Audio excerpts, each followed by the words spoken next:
स्वस्ति श्री गणेशाय नमः। श्री गुरुदेव चरण कमलेभ्यो नमः। श्री मातृपितृ चरण कमलेभ्यो नमः।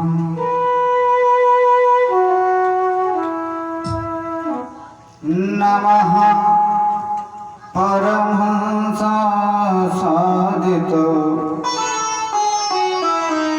चिन चरण कमल मकरंदः। भक्ति जन मानस निवासाय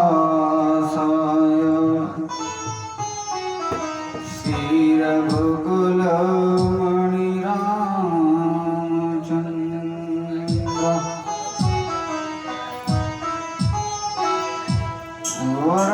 वर्णानामर्थ संभानाम रसानां छन्दसामभिः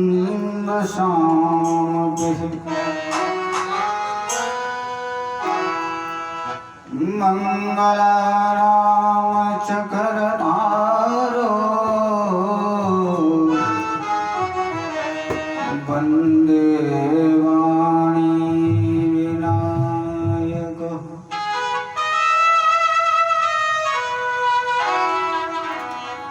भवानी शंकरो वन्दे श्रद्धा विश्वासरूपिणो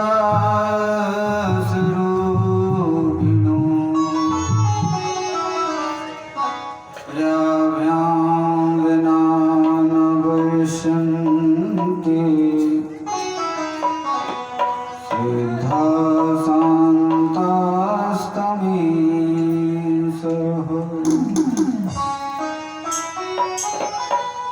गंगा तरंग रमणीय जटाकलापं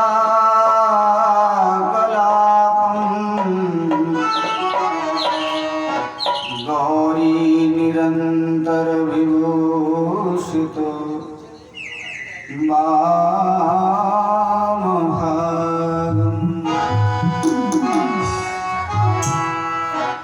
नारायण प्रियमनंग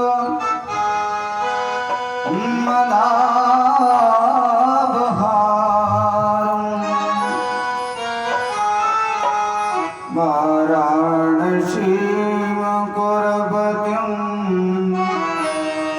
भज विश्वनाथम्।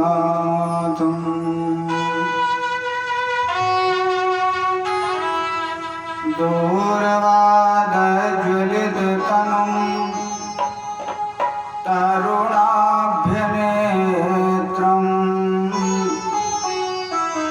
हेमाम्बरविभूषण भूषितांगं।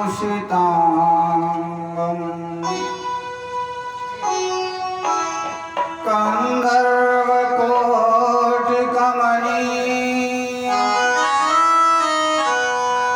किशोरमूर्तिं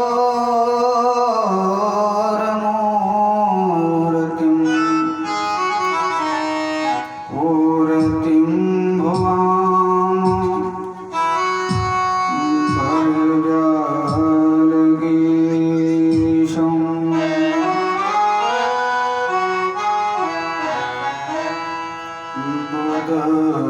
बुधविश्राम सकल जन रंजन राम कथा कली कलुषोभ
अमंगल भवन अमंगल हारी मंगल भवन अमंगल हारी मंगल भवन अमंगल हारी मंगल भवन अमंगल हारी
परात्पर अखिलेश्वर करना वर्णालय मनवंशा कल्पतरु त्वरित अभिनंदित श्री बालकृष्ण लाल की वांगमयी प्रतिमूर्ति श्रीमद् भागवत महापुराण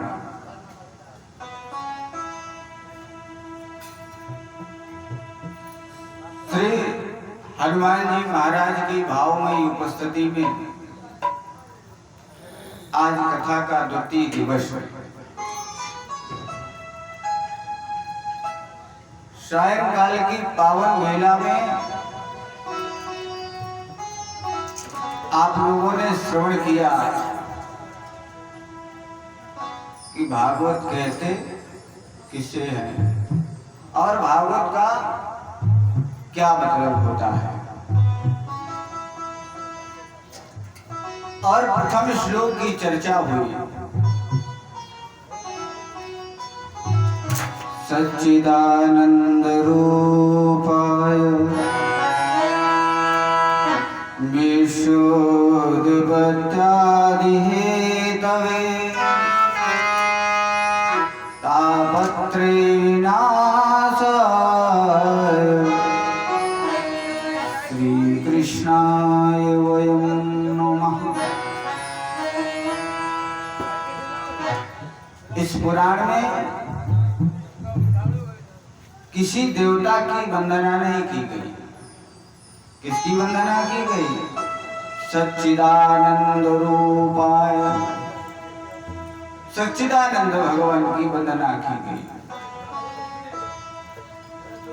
ब्रह्म पुराण में सबसे पहले ब्रह्मा जी की वंदना होती, शिव पुराण में शंकर जी की वंदना होती, गणेश पुराण में गणेश जी की वंदना होती। लेकिन भागवत महापुराण में किसी देवता के नाम से वंदना नहीं की गई। किसके नाम थे? सच्चिदानंद रूपाय, जिसका स्वरूप सत चित और आनंद का स्वरूप है, ऐसे स्वरूप की वंदना की। अब दूसरे श्लोक में महाराज सुखदेव जी की वंदना हुई। यम प्रव्रजन्तमनो पेतमपेत कृत्यम् द्वैपायनो विरह कातर आजुहाव पुत्रेति तन्मयतया तरवोऽभिनेन्दो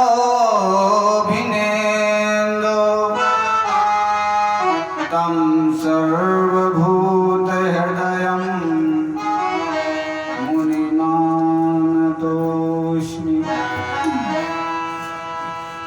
यम प्रव्रजन्तम, यम आया, जंतम माने चल कर पड़ा, जन्म लेते, जिसने जन्म लिया और जन्म लेते ही भक्त खड़ा हुआ। यम प्रव्रजन्तम मनुपेतमपेत कृत्यम, उसका कोई संस्कार नहीं हुआ, नारा विलयन संस्कार नहीं हुआ और वो बालक चल पड़ा।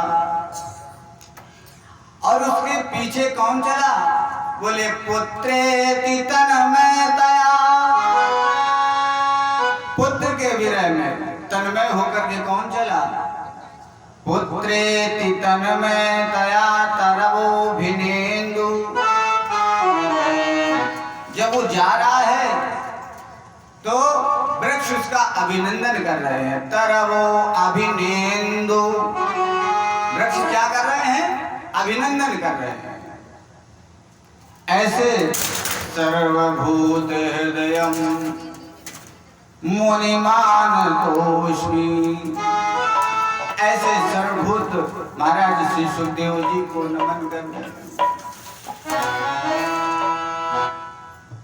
महात्माओं ने पूछा, महाराज इसमें लिखा है कि जन्म हुआ और वह बालक चल पड़ा, ऐसा कौन सा महाराज बालक हुआ जो जन्म लेते ही घर छोड़ करके चल पड़ा? महाराज कृपया विस्तार से बताइए। महात्मा कहते हैं एक बार की बात है,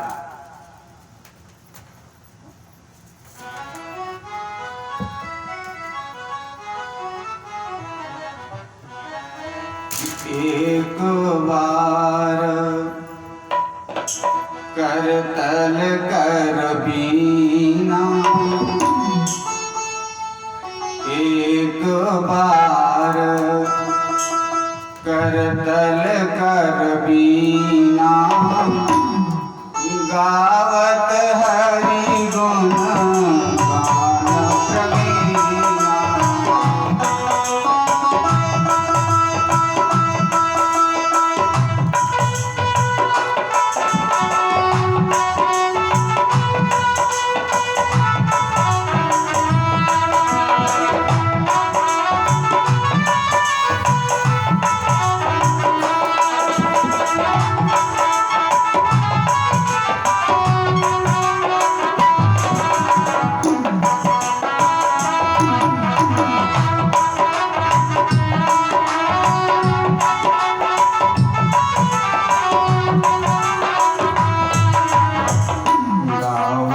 हरि गुण गान कबीना,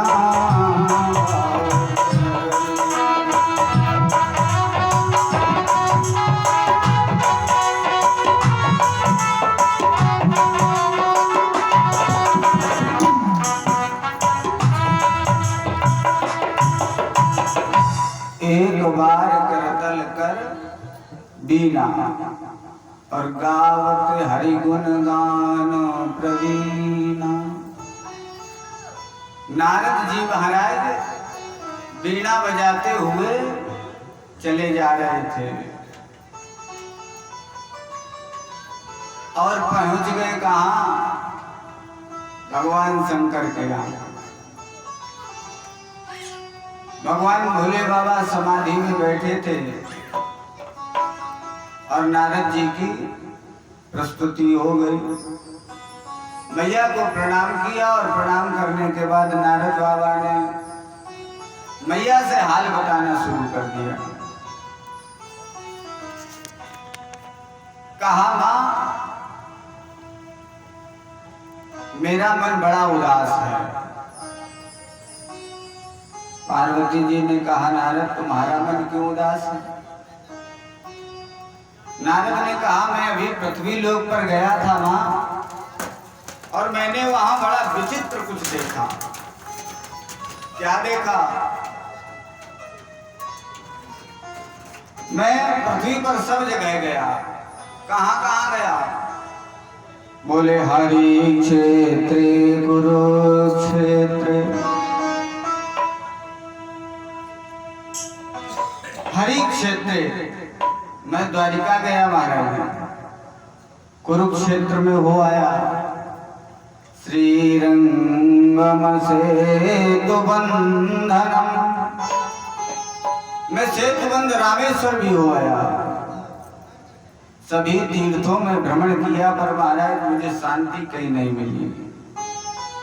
और मैंने देखा क्या? बोले सत्यम नास्ति,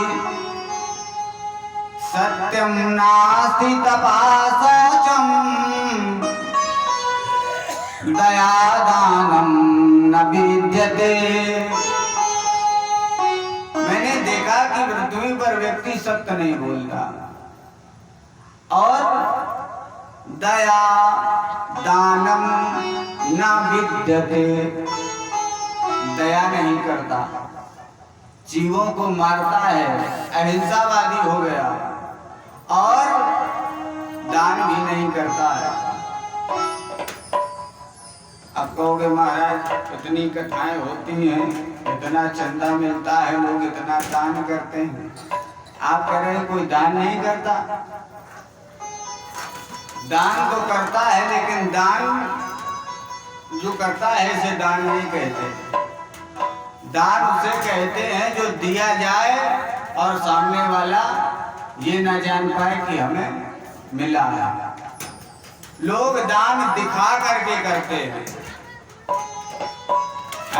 जबकि दान कैसा होना चाहिए? छिपा करके होना चाहिए। और जब तक पर्चा में नाम न छपे तब तक का है दान है? दान गुप्त होना चाहिए। तो महाराज कोई दान नहीं करता है। दानम न विद्यते, कोई जप नहीं करता, कोई तप नहीं करता महाराज, सब दिखावा करते हैं, धर्म का आडंबर। पार्वती जी ने कहा, नारद एक बात बताएं, दुनिया में चाहे सब कोई झूठ बोलता हो, लेकिन हमारे भोले बाबा हमसे कभी झूठ नहीं बोलते। नारद को मौका मिल गया। नारद ने कहा, मैया ऐसा तो हो ही नहीं सकता है कि झूठ ना बोले, पति पत्नी से झूठ ना बोले। मैया ने कहा, दुनिया से बोलते होंगे लेकिन हमसे नहीं बोलते। नारद ने कहा, अच्छा आपसे झूठ नहीं बोले तो एक बात पूछे आपसे? बोले पूछो। नारद ने कहा, भैया एक बात बताओ, भोले बाबा ने आपको सब कुछ बताया? बोले हाँ सब कुछ बताया। अच्छा तो ये बताओ भैया, जो भोले बाबा के गले में मुंडों की माला पड़ी है, ये माला किसकी है? अब तो सती ने कहा, ये तो हमें नहीं पता। नारद बोले, तुम ऐसे ही झूठी गप हाँकती हो, सब बता दे। अच्छा, नारद के कई मतलब होते हैं, कहो तो एक आधे बता दें। नारद का मतलब होता है नारम ज्ञानम ददाति सावै नारदा। जो ज्ञान का भंडार है उसे हम नारद कहते हैं। और दूसरा नारद बोले नारम अज्ञानम खंडयति इति सावै नारदा। जो हमारे अंदर बैठे हुए अज्ञान का खंडन कर दे उसे हम नारद कहते हैं। तीसरा नारद बोले नारद। जो भी बात वो कह दे उसकी बात कटे नहीं उसे भी नारद कहते हैं। नारद चाहे देवताओं में चले जाएं और अपनी बात रख दें तो देवता नारद की बात नहीं काटते, और दैत्यों में चले जाएं दैत्यों में बात रख दे तो दैत्य भी बात नहीं काटते।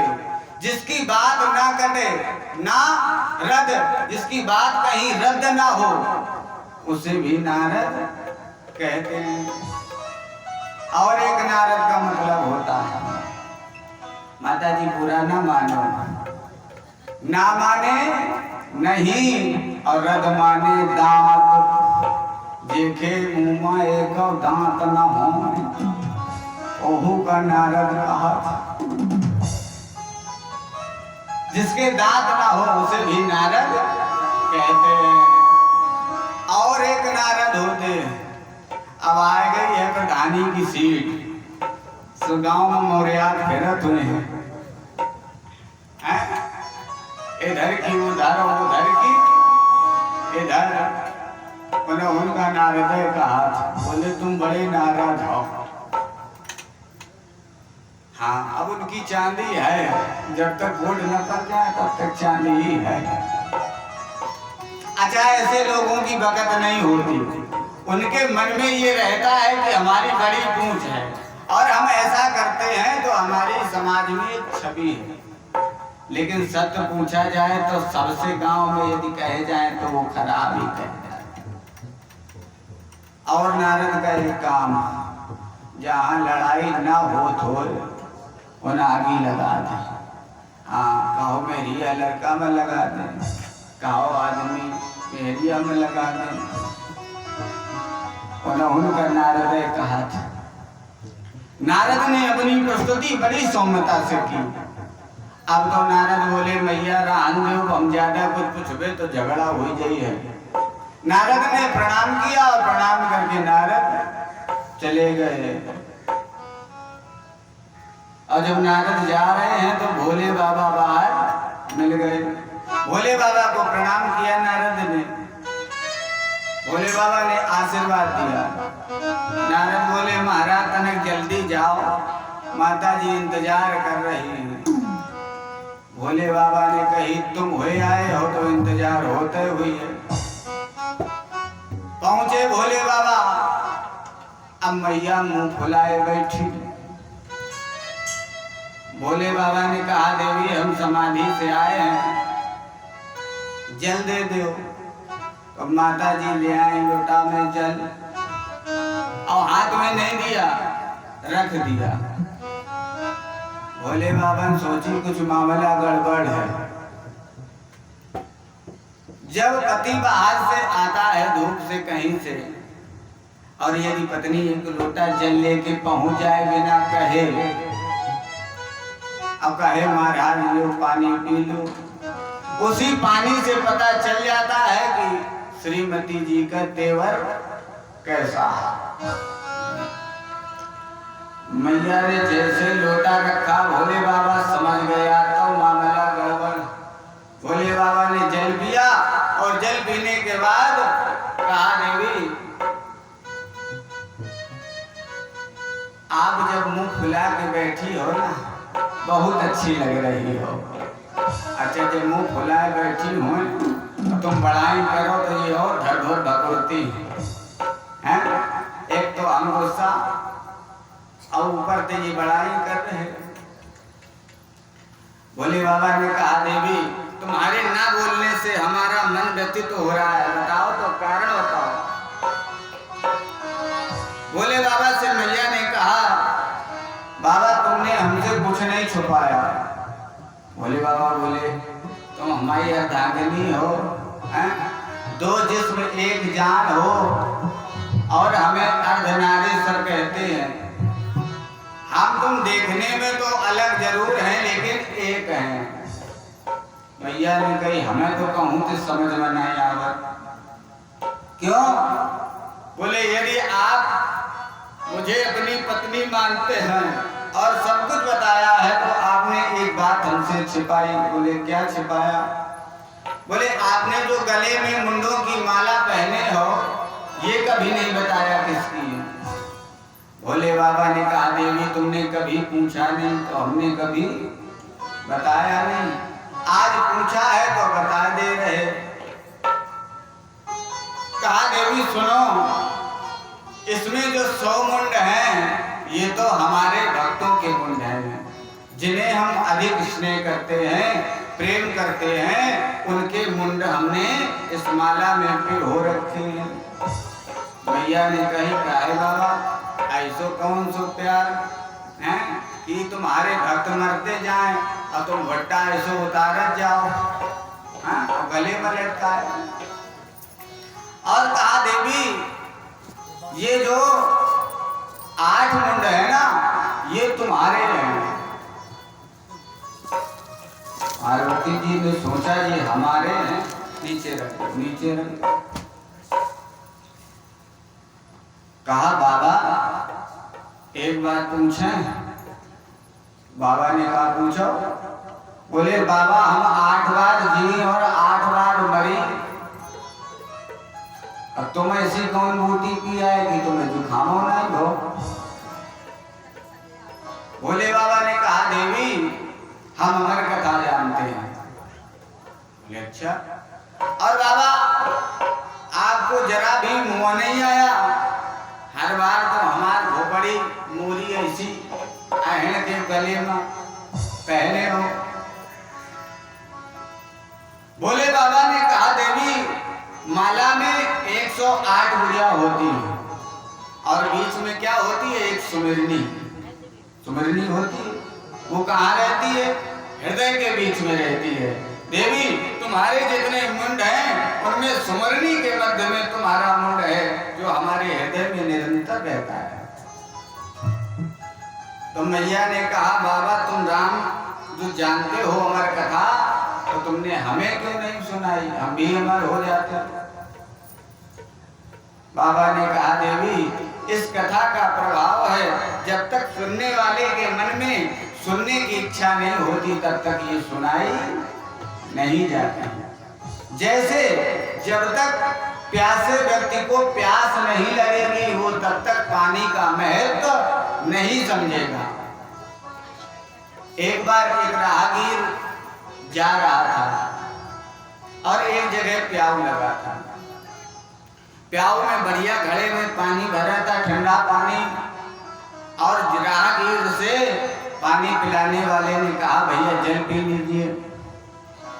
अब जल पीने वाले ने क्या कहा, क्योंकि उसे प्यास नहीं था, प्यास नहीं थी, वो प्याऊ के पास गया तो नाना प्रकार के तर्क करने लगा।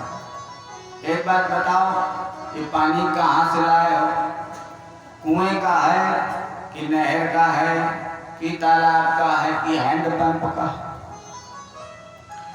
उसने कहा महाराज नल का शुद्ध बढ़िया पानी है, स्वच्छ पानी है। अच्छा इसे छाना था कि नहीं छाना था? ये आरओ का है कि प्यूरिफाई का है? कहने का भाव है कि उसे प्यास नहीं है इसलिए वो जल में नाना प्रकार की तर्क निकाल रहा है। अब यही माऊपूस की होए दोपहरिया अब हेते जाए जमुना किनारे रेता में वो लगते आवत हो जो बड़े दिन को पानी न छिनाए तो पी ले, फिर नहीं पूछिए कहाँ के हैं। तो जब तक व्यक्ति को उस चीज का महत्व नहीं मालूम होगा तब तक उसे बोध नहीं होगा। और देवी आज तक तुमने कभी पूछा नहीं, इसलिए मैंने बताया नहीं। आज पूछा है तो मैं बता दे रहा हूँ। भोले बाबा ने कहा इसका एक प्रभाव है, इसे जो सुनता है वो अमर हो जाता है। मैया ने पूछा चाहे जो सुने? बोले हाँ चाहे जो सुने। बोले चोरी से यदि सुने तो? बोले वो भी अमर हो जाता है। साहूकारी से सुने वो भी अमर हो जाएगा। तो भोले बाबा ने कहा एकांत में चलो। हिमालय की कंदराओं में बड़ वृक्ष के ऊपर भोले बाबा का आसन है। भोले बाबा ने डमरू बजाया और जिस समय डमरू बजा सभी पशु पक्षी भाग गए। जब पशु पक्षी भाग गए, उसी वृक्ष के ऊपर एक तोते का घोंसला रखा था और उस घोंसले में एक अंडा रखा था। डमरू की गड़गड़ाहट सुनी तो तोता और तोती दोनों भाग गए और वो अंडा फूट गया और उस अंडे पर जीव पड़ चुका था, लेकिन उड़ने की शक्ति अभी नहीं आई।